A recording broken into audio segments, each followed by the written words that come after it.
जरूरी नहीं पर वीडियो को डिसलाइक या लाइक कर दिया करें। इस मूवी का नाम है द बास्केटबॉल डायरीज। तो कहानी के शुरू में हम एक लड़के को देखते हैं जिसका नाम जिम था। उसको क्लास में टीचर बहुत ही बुरी तरह से मार रहे होते हैं। जिम जो कि एक शरारती लड़का था, वो अपने टीचर से कहता है, क्या आपको तो मारना भी नहीं आता? अभी तो मैंने एंजॉय करना शुरू किया था। जिस बात पर उसके टीचर को गुस्सा आ जाता है। वो कहते हैं, अगर तुम चाहो तो इसे हम कल भी शुरू कर सकते हैं। इतने में क्लास भी खत्म हो गई थी। जिम अब अपने तीनों दोस्तों के साथ क्लास से बाहर आता है। इसके दोस्त इसकी तरह ही बहुत ही शरारती थे। ये चारों सिगरेट पिया करते थे। हालांकि उम्र में बहुत छोटे थे। ये बहुत शरारती करते और कोई भी काम करने से पहले सोचा तक नहीं करते थे कि आखिर वो कर क्या रही हैं। ये काम गलत है या सही। यहाँ तक कि ये टिश्यू पर थिनर को डालकर स्मेल सूंघा करते थे। इनका मानना ये था कि उसे नशा होता है। पर जिम के अंदर एक खास बात थी, वो बास्केटबॉल बहुत अच्छे तरीके से खेला करता था। एक दिन इनका मैच होता है जिसमें जिम बास्केटबॉल मैच बहुत ही शानदार तरीके से खेलता है और जीत भी जाता है। मगर मैच के दौरान जिम का दूसरा दोस्त वो लॉकर रूम में जाकर दूसरी टीम के खिलाड़ियों की घड़ियां, उनका कीमती सामान और पैसे तक चोरी कर लेता है। जब जिम मैच को जीतने के बाद दोस्तों के साथ बाहर आता है तो यहीं पर उनके सामने दूसरी टीम के खिलाड़ी खड़े थे जो ये कह रहे थे कि तुमने हमारा जो कीमती सामान चोरी किया है वो हमें वापस कर दो। पर जिम और उसके दोस्त इस बात को मानने के लिए तैयार ही नहीं थे। इसीलिए ये टीम के साथ लड़ना शुरू हो जाते हैं। दोनों एक दूसरे को मार रहे थे। जिसके बाद हम देखते हैं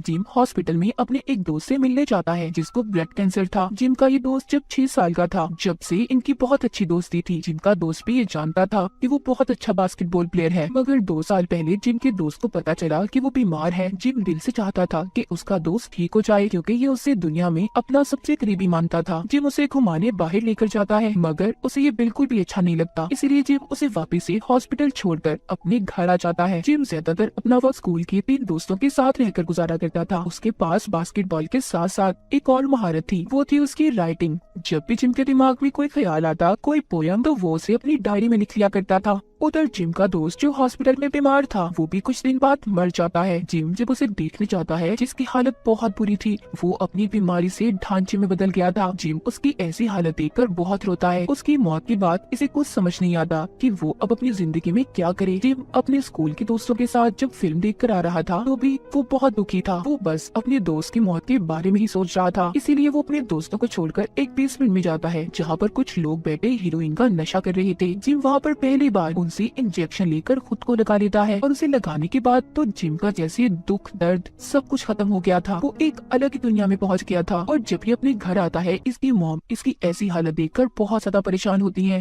जिम अपनी मॉम से कहता है कि मॉम मुझे छोड़ दें, आप कुछ नहीं जानती। अब आहिस्ता आहिस्ता जिम और उसके दोस्तों ने इस नशे को करना शुरू कर दिया था। यहाँ से शुरू हुई थी जिम की बर्बादी। पहले तो ये हफ्ते में 1 दफा ही करते थे, फिर 2 दिन, और फिर आहिस्ता आहिस्ता इन्हें ऐसा लगने लगा कि इन्हें हर वक्त वो नशा चाहिए। मगर इस नशे के लिए बहुत सारे पैसे चाहिए थे। इसीलिए रात को जब एक बुरी औरत अपने घर जा रही थी तो ये उसका पर्स चोरी कर लेते हैं। यहाँ तक कि जिम का एक दोस्त उस बुरी औरत को बहुत मारता है। अगले दिन स्कूल में जब ये लोग चर्च में जाते हैं तो वहाँ पर फादर इन्हें अंदर आने का कहते हैं। जिम जाने से मना कर देता है और कहता है कि आज मैं चर्च में नहीं आऊंगा। पर फादर के कहने पर वो चला जाता है और जिम को कन्फेस रूम में बिठाया गया था। दरअसल ये एक ऐसा कमरा था जहाँ पर एक इंसान फादर के सामने दिल की बात कहा करते थे जो फादर और उस इंसान के दरमियान में ही रहा करती थी। यहाँ पर जिम फादर को सब बताना चाहता था, अपने बुरे काम, अपने नशे के बारे में, मगर कुछ भी नहीं बताता। वो रोज ये सोचता बस आज वो नशा करेगा जो आखिरी बार होगा। पर वो दिन कभी आया ही नहीं कि जिम ने नशे को छोड़ा हो। नशा अब उसकी आदत बन चुकी थी क्योंकि किसी भी चीज की आदत छोड़ना इंसान के लिए बहुत मुश्किल है। एक दिन जिम स्कूल के बाथरूम में नशा कर रहा था जहाँ पर इसके मैच का कोच इसे देख लेता है। जिम नशे में था। कोच उसका फायदा उठाने की कोशिश करता है और उसे पैसे भी देता है। पर जिम को जब थोड़ा सा होश आया था तो वो उसे मारकर वहाँ से भगा देता है। अगले दिन जिम का मैच था। ये मैच से पहले भी नशा करता है। यहाँ पर इसी का एक दोस्त इसे मना कर रहा था, कहता है कि ऐसा मत करो यार, पर ये उसकी बात नहीं मानते और उसे छोड़कर तीनों दोस्त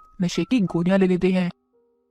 अब जब मैच शुरू होता है तो जिम और उसका दोस्त जिसने नशे की गोलियां ली थी, ये दोनों होश में नहीं थे। ये बहुत ही बुरी तरह से मैच को हार जाते हैं। जब स्कूल के फादर को ये बात पता चलती है कि ये सभी नशा करते हैं तो वो वहाँ पर पुलिस को ले आए थे और इन्हें 1 हफ्ते के लिए सस्पेंड भी कर देते हैं। वहाँ पर कोच ने भी इन्हें अपनी बास्केटबॉल टीम से निकाल दिया था। जिम को इस बात पर बहुत गुस्सा आता है। वो अपने स्कूल के फादर से कहता है कि आप क्या मुझे स्कूल से निकालेंगे, मैं खुद ही आपके स्कूल को छोड़कर जा रहा हूँ। अब जिम का दोस्त जिसने इसे नशा करने से मना किया था वो अभी भी स्कूल में ही था। पर जिम और उसके बाकी 2 दोस्तों को स्कूल से निकाल दिया गया था। जिम जब अपने घर जाता है तो उसकी मॉम उससे पूछती है कि तुम्हें स्कूल से क्यों निकाला गया, जिस पर वो कहता है कि हमारी कोई गलती नहीं है, हमने कोई नशा नहीं किया, हमें साजिश करके स्कूल से निकाला गया है। जब जिम की मॉम उसको नशे की गोलियां दिखाती है जो उसने घर पर छुपाई हुई थी, वो पूछती है तो ये क्या है, ये क्या विटामिन की गोलियां है। इस बात पर जिम की मॉम को बहुत गुस्सा आ गया था और वो उससे कहती है कि निकल जाओ मेरे घर से। जिम भी गुस्से में अपनी मॉम के घर को छोड़ देता है। उसकी मॉम उसकी ट्रॉफी को भी घर से बाहर फेंक देती है जो उसने मैच में जीती थी। जिम अपनी मॉम से ये कहकर चला जाता है कि अब वो कभी वापस अपने घर नहीं आएगा। उसकी मॉम कहती है कि ऐसा मत कहो जिम, सुधर जाओ, क्योंकि वो उससे बहुत प्यार करती थी। वो नहीं चाहती थी कि जिम अपनी जिंदगी बर्बाद करे। अब जिम उस ट्रॉफी को उठाता है और कूड़े के डब्बे में डाल देता है। जिम जब अपने दोस्तों के पास जाता है तो उसे और उसके दोस्तों को अब नशे की जरूरत थी, पर उनके पास पैसे नहीं थे, इसीलिए वो एक गाड़ी को भी चोरी कर लेते हैं क्योंकि नशा अब उनकी जरूरत बन गया था। उनके लिए यही उनकी दुनिया थी। उन्हें असल दुनिया से कोई फर्क ही नहीं पड़ता था कि असल दुनिया में हो क्या रहा है। उनकी आदतें दिन ब दिन खराब होने लगी थी। वो अब एक स्टोर में भी चोरी करने जाते हैं जहाँ पर जिम का एक दोस्त जिसका नाम मिकी था उसको गन मिलती है जो कि नकली थी, पर फिर भी ये उसे अपने पास रख लेता है। जिम का जो दूसरा दोस्त था वो पूरे नशे में था, उसे समझ नहीं आ रहा था कि वो क्या कर रहा है। तभी वहाँ पर भी पुलिस आ जाती है। जिम और मिकी अपने दोस्त को होश में लाने की कोशिश करते हैं कि पुलिस आ गई है, होश में आओ, पर वो होश में नहीं आता। इसीलिए ये दोनों उसे वहीं पर छोड़कर चले जाते हैं। उस दोस्त को पुलिस ने पकड़ लिया था। उधर जिम और मिकी वो दोनों एक बार में आते हैं जहाँ पर टीवी में वो चलती खबर को देखते हैं जिसमें इन्हीं के स्कूल के बच्चे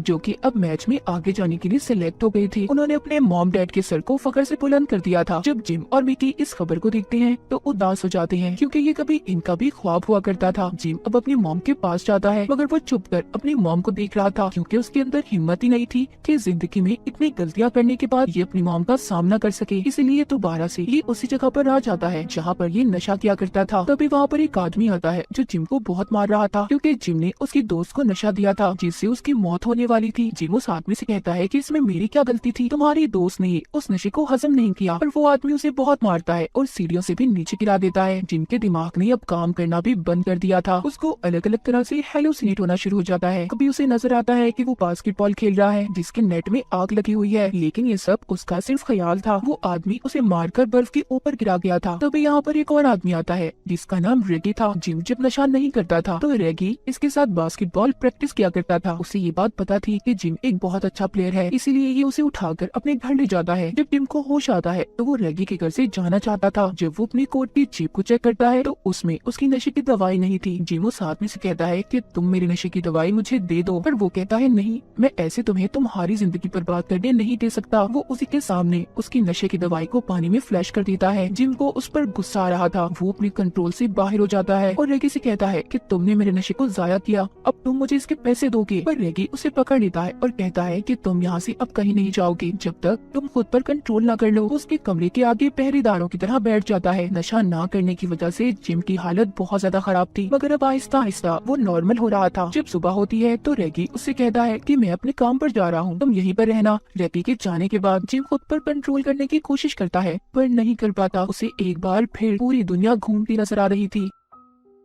वो रेगी के घर में पैसे ढूंढने लगता है पर उसे नहीं मिलते, इसीलिए वो अब यहाँ से एक लड़की के पास जाता है जो पहले कभी इसकी दोस्त हुआ करती थी। ये लड़की भी नशा करती थी। जिम अब उससे पैसे मांगता है पर वो नहीं देती क्योंकि एक बार इसने भी जिम से पैसे मांगे थे पर जिम ने देने से मना कर दिया था। जिम उसकी बहुत मेहनत करता है, इसीलिए वो लड़की अब बैग से पैसे निकाल कर जमीन पर फेंक देती है और चली जाती है। जिम को उसकी इस हरकत पर बहुत गुस्सा आता है। वो कहता है मैं जानता हूँ तुम कौन हो, तुम एक बुरी लड़की हो, पर वो वहाँ से चली गई थी। अब जिम जमीन पर गिरे हुए पैसों को उठा लेता है क्योंकि वो ऐसे स्टेज पर था जहाँ पर इज्जत नफ्स कोई मायने नहीं रखता। लेकिन अब ये पैसे भी नशा करने के लिए काफी नहीं थे, इसीलिए जिम एक बुढ़िया आदमी के साथ गलत काम करके पैसे लेता है, जिसके बाद ये अपने दोस्त मिकी के पास जाता है और ये दोनों मिलकर एक आदमी के पास जाकर उससे नशा खरीदते हैं। मगर जब ये उसे टेस्ट करते हैं तो वो नशा नकली था। ये दोनों भागकर उस आदमी के पीछे जाते हैं जो भागता भागता एक बिल्डिंग की छत पर आ गया था। मिकी जब उसे पकड़ने की कोशिश करता है तो उस आदमी का पाँव स्लिप हो जाता है जिससे वो नीचे गिरकर मर गया था। जीप जब वहाँ पर पहुँचता है तो मिकी से कहता है कि तुमने क्या कर दिया, अब हमें कोई नहीं बचा सकता, तुमने उसे मार दिया। और जब मिकी नीचे जाकर चेक करता है तो कुछ गैंग के लोग आकर उसे पकड़ लेते हैं और बहुत मारते हैं। पुलिस ने भी उसे पकड़ लिया था। इतना सब होने के बाद भी जिम को समझ नहीं आई थी। वो दोबारा से अपनी मॉम के पास जाता है और कहता है कि प्लीज मॉम मुझे पैसे दे दो, मैं आपका बेटा हूँ। मेरे साथ ऐसा मत करो। पर उसकी मॉम उसे पैसे नहीं देती क्योंकि वो जानती थी कि अगर उन्होंने उसे पैसे दिए तो वो नशा करेगा, और अब उसकी मॉम ऐसा नहीं चाहती थी, तो इसीलिए वो पुलिस को फोन करती है क्योंकि वो ये सोच रही थी कि शायद जिम जेल में रहे तो नशे की आदत को वो छोड़ देगा। जिम को पुलिस वहाँ पर आकर पकड़ कर ले जाती है। वो अपनी मॉम से यही कह रहा था, प्लीज मॉम मुझे बचा ले, मैं सुधर जाऊंगा। पर उसकी मॉम उसकी एक नहीं सुनती। जिम ने जितने भी गुनाह किए थे उसे 6 महीने की सजा दी जाती है। इन 6 महीनों में वो अपनी डायरी जो लिखता था उसे भी पूरा कर लेता है, और जब 6 महीने बाद वो जेल से बाहर आया तो हम उसे एक स्टेज के बाहर देखते हैं। दरअसल यहाँ पर उसने अपनी पोइट्री शायरी को पढ़ना था जो उसने अपनी डायरी में लिखी थी। तभी वहाँ पर उसका दोस्त आता है जिसको पुलिस ने सबसे पहले पकड़ा था। वो कहता है, जिम मेरे पास एक बहुत अच्छा नशा है। पर जिम कहता है, नहीं, मैंने ये सब कुछ छोड़ दिया है, मैं वापस से उस दुनिया में नहीं जाना चाहता, पर मेरे दोस्त अपना ख्याल रखना। इतना कहकर वो स्टेज पर आ जाता है जहाँ पर वो सबको अपनी शायरी सुनाता है जो सबको बहुत अच्छी लगती है। सब तालियां बजा रहे थे। आखिर में हमें बताया जाता है कि जिम ने 17 साल की उम्र में अपनी डायरी को पूरा किया जिसका नाम था द बास्केटबॉल डायरीज, जो इस मूवी का नाम भी है, जो कि बहुत ज्यादा मशहूर हुई थी। और 22 साल तक जिम कैरोल के 2 नॉवेल्स भी पब्लिश हुए। तो ये थी कहानी जिम की, जो हमें ये मैसेज देती है कि अपनी जिंदगी में हमेशा सही रास्ते पर चलें, बुरी हरकतों से बचें और बुरे दोस्तों की सोबतों से दूर रहें। हर बुरा काम करने से पहले या किसी भी बुरी चीज को अपनी आदत बनाने से पहले ये सोच लें कि इसका असर आपके माँ बाप की जिंदगी पर भी पड़ता है। अगर जिम की मॉम उस दिन पुलिस को ना बुलाती तो जिम कभी भी नशे को ना छोड़ता और शायद कुछ साल बाद मर जाता। तो हर बुरी आदत से दूर रहे, इसी मैसेज के साथ ये कहानी यहीं पर खत्म हो जाती है।